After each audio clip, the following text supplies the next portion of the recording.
start by saying how good it is to be back in Indonesia. I came here from the NATO summit in Vilnius, where our alliance emerged stronger, larger, more united than ever, including in our support for Ukraine. Allies enthusiastically welcomed President Erdogan's commitment to submit Sweden's NATO accession protocols to the Turkish parliament. I've been in constant communication with Turkish Foreign Minister Fidan, including here in Jakarta, as well as our friends in Sweden, to help drive this forward, both in the lead up to Vilnius and in the days since. And we continue to encourage Turkey to complete the accession process as swiftly as possible. This is my fourth visit to Indonesia as Secretary of State, and I want to begin by thanking President Jokowi and my friend, Foreign Minister Retno, for their incredibly warm hospitality. Indonesia is a vital U.S. partner and a regional and global leader. Earlier today, we had a very productive U.S. Indonesia Strategic Dialogue focused on everything from advancing economic cooperation through the Indo-Pacific Economic Framework to collaborating on regional issues to advancing shared priorities on public health, on climate, on cyber and maritime security. As we prepare next year to mark 75 years of diplomatic relations, our strategic partnership with Indonesia is stronger than ever. And I want to thank especially our ambassador here, Ambassador Sung Kim, and his team for their work to strengthen that partnership. Today I joined ministers from ASEAN and the region at the East Asia Summit Ministerial, the U.S. ASEAN Ministerial Meeting, and the ASEAN Regional Forum, where we discussed deepening cooperation to realize our shared vision of free, open, prosperous, secure, interconnected, and resilient Indo-Pacific. And what does that mean? That means a region where countries are free to choose their own path and their own partners, where problems are dealt with openly, where rules are reached transparently and applied fairly, where goods, where ideas, where people flow lawfully and freely. At the heart of that approach is our comprehensive strategic partnership with ASEAN, ASEAN centrality, and the ASEAN outlook on the Indo-Pacific. We've launched what President Biden calls a new era in U.S.-ASEAN relations, defined by greater scope, greater collaboration, greater ambition. Already, in 2023, we've had high-level engagements on everything from transportation to transnational crime.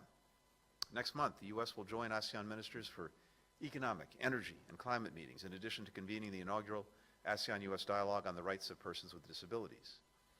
I'm grateful to our ambassador, Johannes Abraham, and his team for elevating our partnership with ASEAN. In today's meetings, we discussed how we can leverage our combined strength through the U.S.-ASEAN partnership to deliver on the issues that matter most to our people.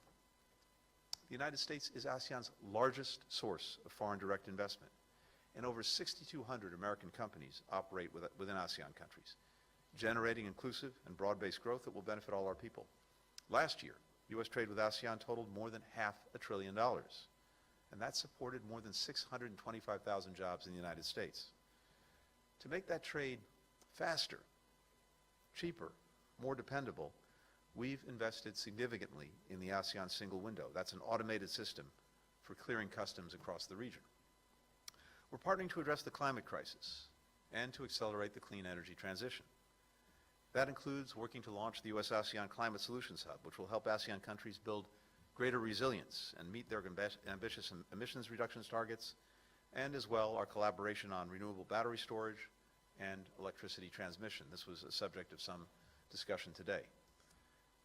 We're deepening the bonds between our combined 1 billion people. Earlier today, I had a chance to meet with some of our young Southeast Asian leaders.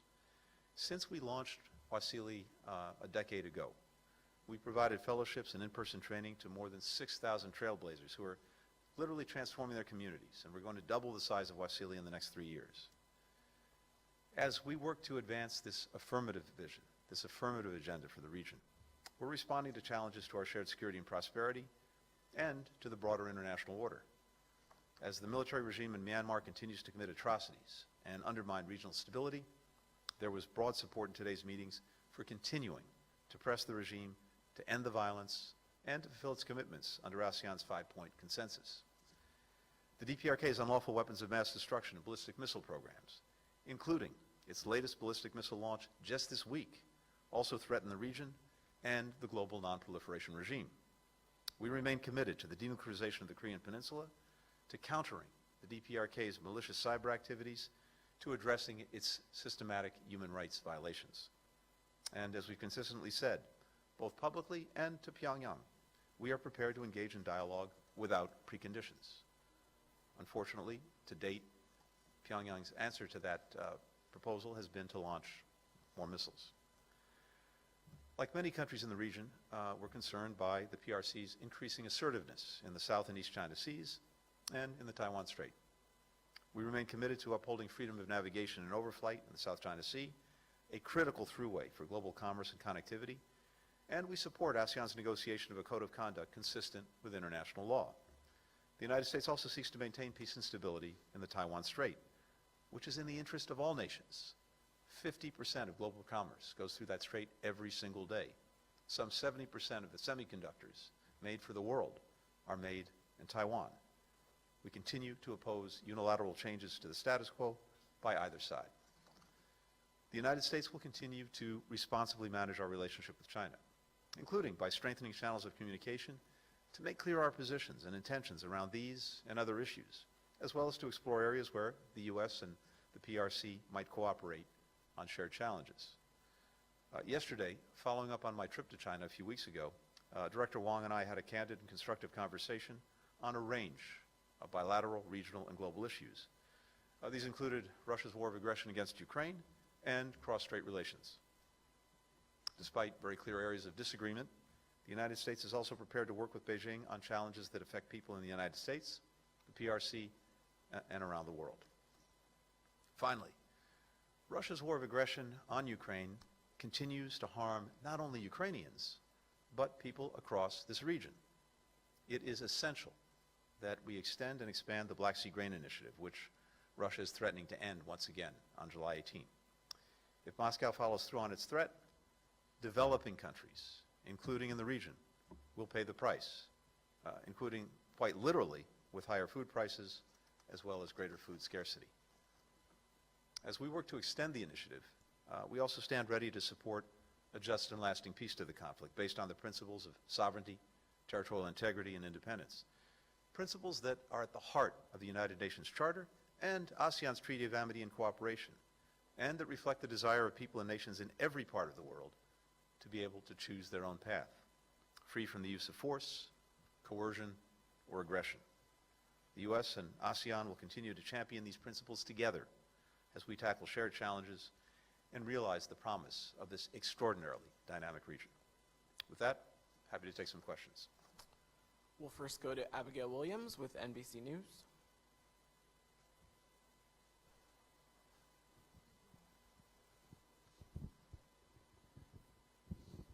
Thanks so much.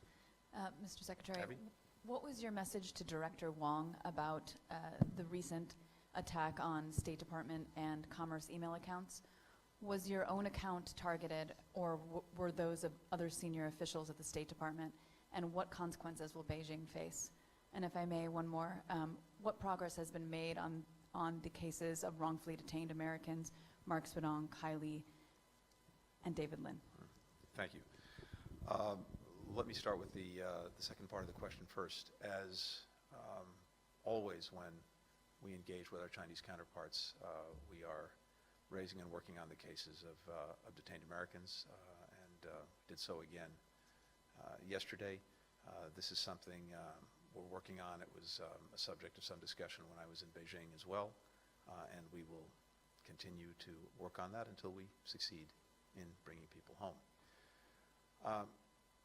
With regard to the cyber incident that you referenced, here's what I can tell you. First of all, this is something that the State Department actually detected last month, and we took immediate steps to protect our systems, to report the incident, in this case notifying company Microsoft of the event. I can't discuss details of our response beyond that, and most critically, this incident remains under investigation.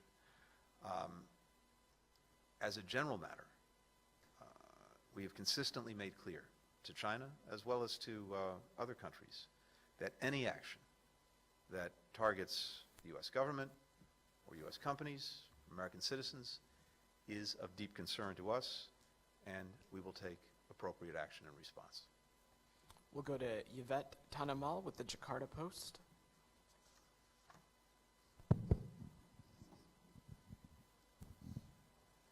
Thank you. My first question for you today would be, what is some of the U.S. practical steps to maintain safety and stability in the region while upkeeping ASEAN centrality? How is the Shanfest negotiations going, and how close is the U.S. to possibly acceding to the treaty? My second question is, what would be your response to the criticism saying that the U.S.'s increased military presence in the Pacific will inevitably provoke what it's trying to deter, which is conflict? Thank you. Great, thank you. First, with regard to the Shanfest Treaty, the United States is deeply committed to a rules-based non-proliferation regime, and this is true across the board. We very much appreciate ASEAN's leadership on this issue, and we very much look forward to continuing and, in fact, intensifying our consultations with ASEAN.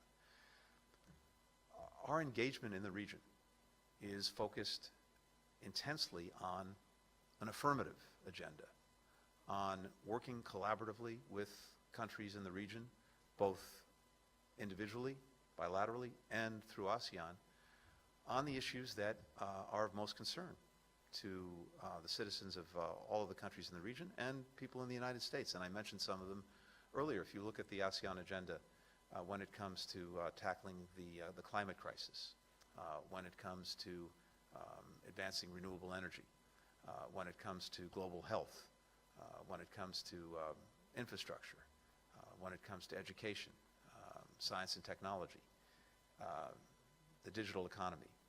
These are all areas where we are deeply engaged with ASEAN, and that's really the focus of what we're doing. At the same time, if you look at the ASEAN outlook and you look at our own strategy, they're extraordinarily coincident in what we're trying to achieve together. And that starts with a shared vision for the region, one that is free, open, secure, prosperous, connected, and resilient. And part of that, in order to achieve that vision, is making sure, among other things, that we continue to have freedom of commerce, freedom of navigation, freedom of overflight, that we have a rules-based order, and every country plays by the same rules that are established together transparently. One foundational aspect of that rules-based order for the region is the UNCLOS, the law of the sea. And we're committed to working with countries around the region to uphold it. But I think it's very instructive that what we see, and certainly a big part of the conversation today, is a determination of all of the countries in the region, independent of the United States, to make sure that the law of the sea, and more broadly, freedom of navigation, freedom of commerce, freedom of overflight, are all upheld on the basis of international law. So we'll continue to collaborate there as well. That really is a big part of the basis of ensuring that we have a region that is genuinely free, open, prosperous, secure, connected, and resilient. We'll next go to Sean Tandon with the AFP.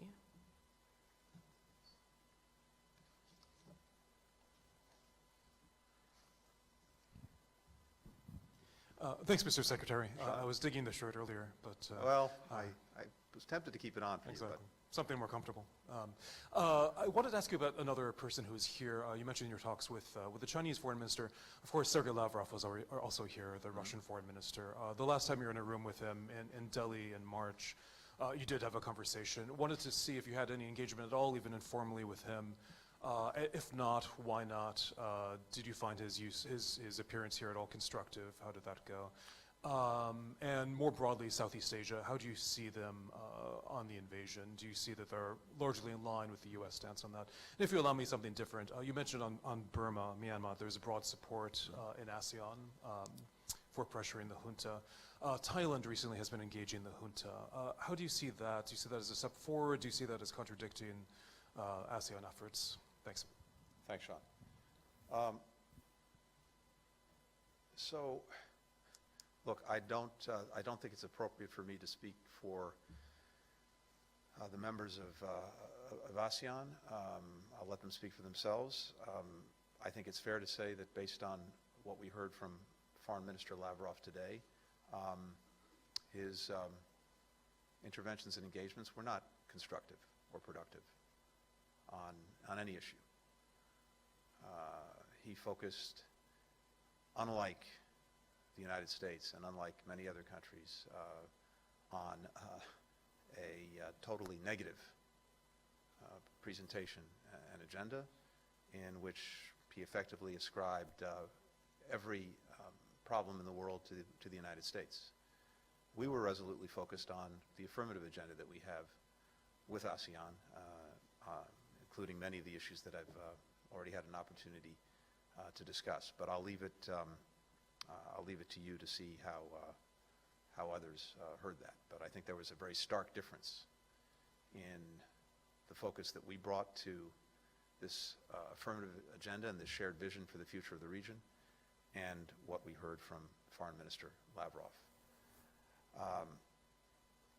The countries of Southeast Asia, including, by the way, in the statement that the foreign ministers released yesterday, the ASEAN statement, but also independently or through the United Nations, other international organizations, have made very clear that they're committed to the basic principles that underlie the United Nations Charter and the ASEAN Treaty of Amity that are being aggressed by Russia in Ukraine, along with the Ukrainian people. Territorial integrity, sovereignty, independence. I think virtually every country in the region has spoken clearly to that in one way or another, again, either through statements yesterday at the United Nations or independently. There is no doubt in my mind that the overwhelming majority of global opinion, including in Southeast Asia, stands strongly for these principles that are being violated every single day by Russia and its aggression against Ukraine. And again, I didn't hear anything from Foreign Minister Lavrov that suggested any change in direction when it comes to what Russia is doing in Ukraine. I would note also that the effect is being felt profoundly here in the region. I mentioned earlier just the effect on food prices, on energy prices by the Russian aggression. When it comes to food prices, we've had over the last years this perfect storm between climate change, COVID, and conflict, including Russia's aggression. Terrible impact on food prices. And in the case of the Russian aggression against Ukraine, as you know,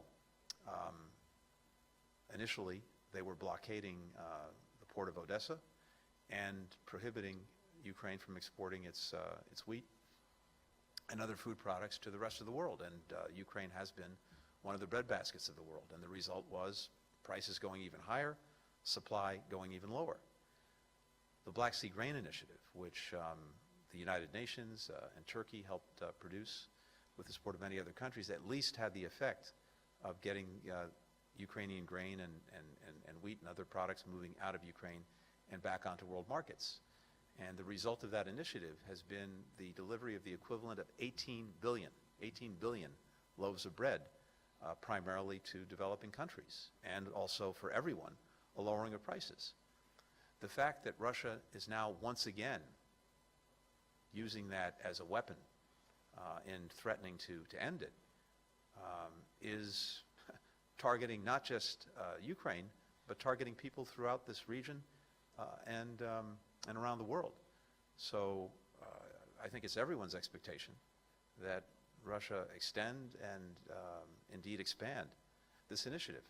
And the last thing I'll say on this is, of course, it never should have been necessary in the first place. The only reason it proved necessary, the Black Sea Grain Initiative, is because Russia invaded Ukraine and then prohibited it from exporting its food products.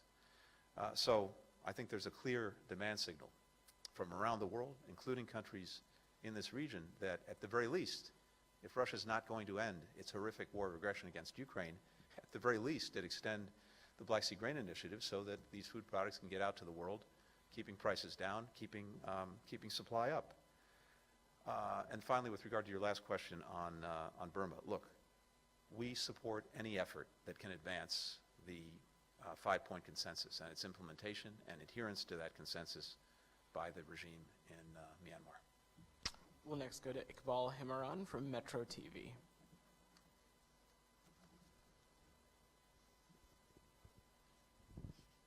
Thank you, Mr. Secretary. It might be the follow-up questions from the previous question is about the Russian war in Ukraine. Yeah. But President Biden emphasized in the NATO summit in Vilnius that Ukraine cannot enter the alliance when the war has not ends. The Russian war in Ukraine has not ends, and it seems like the war has not ends. It's still far from ends. So what will the U.S. next step toward this situation? Will there be any concrete measures that U.S. take? Well, I think you saw just this week in Vilnius, dozens of countries take very concrete measures in continuing support of Ukraine as it tries to defend its territory, as it tries to retake land that was seized from it by Russia, as it works to protect its people, its freedom, and its future. You saw that in the very robust package of support that all of the NATO countries provided to Ukraine, both politically and practically, including measures that will extend over many years to strengthen Ukraine's defense institutions, to help pursue the process of reforming them, to make them more interoperable with NATO. You saw that as well in something that was announced by the G7 countries with some other partners, a commitment to Ukraine's security, and to now negotiating on a bilateral basis with these countries and Ukraine security programs, security assurances that will strengthen for years to come Ukraine's ability to defend itself and to deter aggression. And that's important for a number of reasons, but one of the reasons it's important is that it may be the best way to disabuse Vladimir Putin of the idea that he can somehow outlast Ukraine and outlast the dozens of countries that are supporting Ukraine in defense of its freedom and its future. And that's the quickest way, probably, to bring this war to an end, because as long as Putin believes he can just continue this indefinitely, despite the horrific costs that he's incurred on Russia itself, the damage that he's done to his own country is extraordinary across the board. It is militarily, economically, much weaker than it was. Its standing in the world has plummeted. 1 million Russians have left the country. So many have been killed on the battlefield in a meat grinder of Putin's own making. Europe has moved away from energy dependence on Russia. In so many ways, this has been a profound strategic setback for Russia. And again, this is all of Putin's making. But as long as he continues to believe that somehow he will prevail, he's likely to continue. He needs to be disabused of that notion. These long-term commitments to Ukraine's security, but also to its economic well-being, as well as humanitarian assistance, are probably the best way to do that. But fundamentally, as President Biden said yesterday, Putin has already lost in terms of what he was trying to achieve in Ukraine. Remember, this was about, for Putin, erasing Ukraine from the map, ending its independence, subsuming it into Russia. That's failed and cannot succeed. The question now is exactly where and how this ends. Fundamentally, these decisions need to be up to Ukraine because it's about its future, it's about its people, it's about its land, its freedom. No one wants the war to end sooner than the Ukrainian people themselves. They're on the receiving end of this horrific violence day in, day out. And we strongly support any country that can find a way forward toward a just and durable solution, one that is consistent with the UN Charter, territorial integrity, independence, and sovereignty. But thus far, as I said earlier, we haven't seen any signs from Russia that it's actually willing to engage in meaningful diplomacy and end the war that it started. Thanks, everybody. Thank you. Thank you.